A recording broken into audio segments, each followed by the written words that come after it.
الحمد لله رب العالمين، الحمد لله رب العالمين، الحمد لله رب العالمين، الحمد لله الذي جعلنا من المتمسكين بولایت سلطان اولیا سخنگزار منبر سلونی سرور مطلبی ابن ام نبی در العطا مهر برج انما شهسوار لافتا پیشوای انبیا عروة الوثقی کلمة الحسنی سید الاوصیا عماد الاصفیا رکن الاولیا آیت الله العظمی خیر المؤمنین امام المتقین اول العابدین اسعد الزاهدین زین الموحدین حبل الله المتین لنگر آسمان زمین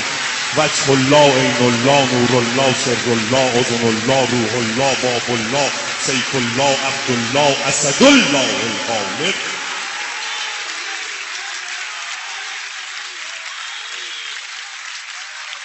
آقا جانم علی ابن ابی طالب شمس جمال امیر المؤمنین صلوات خیر.